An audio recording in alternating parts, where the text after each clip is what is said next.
We were raised in a system that taught us a very dangerous equation. Productivity equals value. From the time we were children, sitting in classrooms, our worth was measured by how fast we could finish our assignments. We were rewarded for being the first one done. We were praised for doing more. We grew up in a culture that treats the human spirit like a machine on a factory floor. If the machine isn't running, it's broken. If the machine isn't producing, it's useless. I lived by that equation for a decade. I treated my life as an assembly line. I woke up, and before my eyes were even fully open, I was calculating, how can I maximize the next 16 hours? How many tasks can I cram into the morning block? If I skip lunch, that's 30 minutes of work gained. If I work while I listen to a podcast, that's double dipping my growth. It felt like progress. It felt like I was winning. But looking back now, I wasn't winning. I was just running. The terrifying truth about productivity, the way we define it today, is that it is an endless horizon. You never actually reach the end of the line. The faster you run, the faster the horizon moves. You finish one project, and before you can even take a breath, you're already behind on the next one.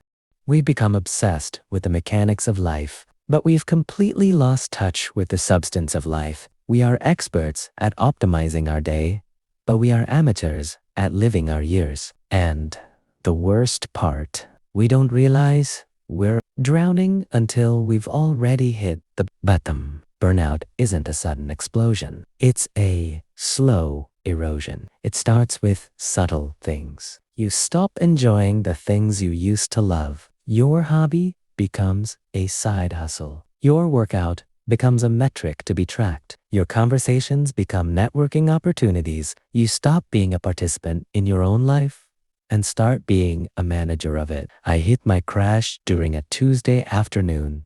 Just like any other, I was sitting at my desk.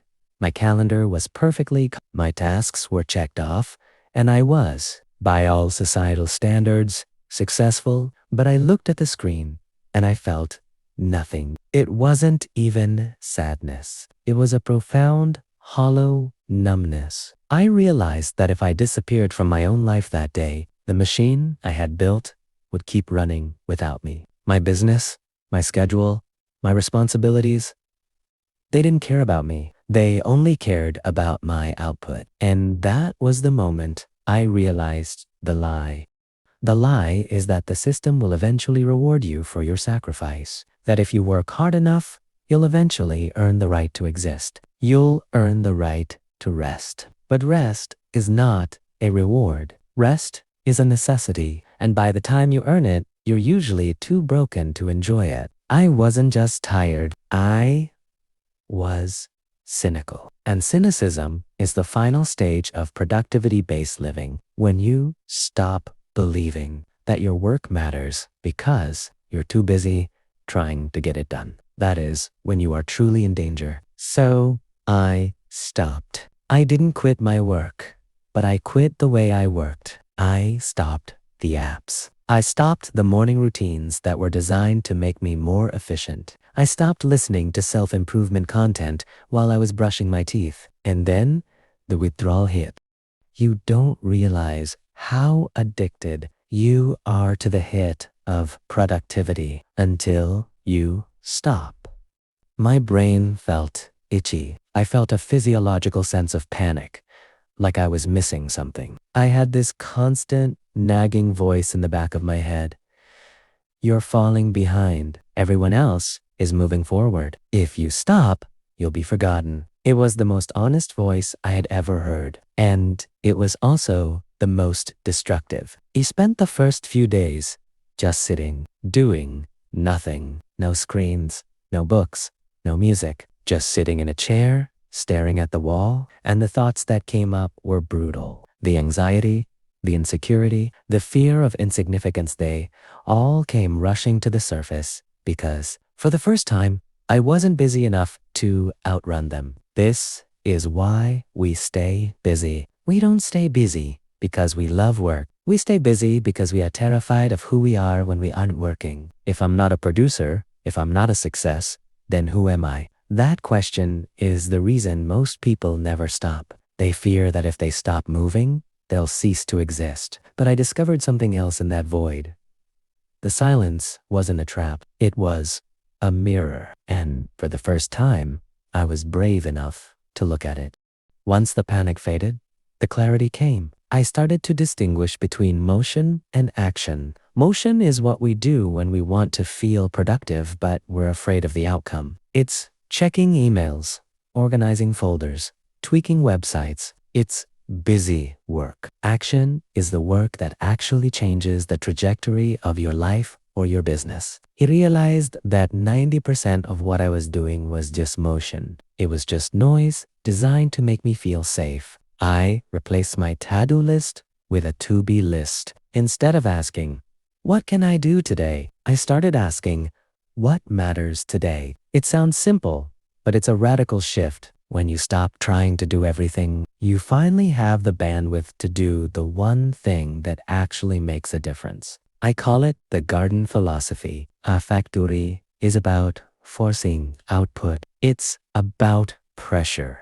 It's about deadlines. A garden is about cultivation. It's about tending two things. You can't force a flower to grow by pulling on its stem. You grow it by tending to the soil, providing light, and removing the weeds. My business, my life, my relationships, they were gardens, and I had been treating them like factories. When I stopped trying to be productive, I became more effective. I accomplished in 4 hours of deep, focused work what used to take me 12 hours of frantic, anxious productivity. The anxiety wasn't making me better. It was making me sloppy. So here is what I want to leave you with. We are not machines. We are biological, soulful, messy, beautiful human beings. We were never designed for constant output. We were designed for cycles. Cycles of work and rest. Cycles of creation and contemplation. If you are currently feeling the weight of the world, if you feel like you're failing because you aren't keeping up, please hear me. You are enough. Your value is not a variable. It is a constant. It does not go up when you succeed, and it does not go down when you fail. It just is. I am not asking you to quit your job or give up on your dreams. I am asking you to reclaim your sovereignty. I am asking you to be the master of your time, not the servant of your to-do list. I want you to try this. Choose one area of your life this week. Just one, where you will stop trying to be productive. Maybe it's your Sunday afternoon. Maybe it's the first hour of your morning. Maybe it's the way you eat your lunch. Stop optimizing it. Stop hacking it. Just experience it.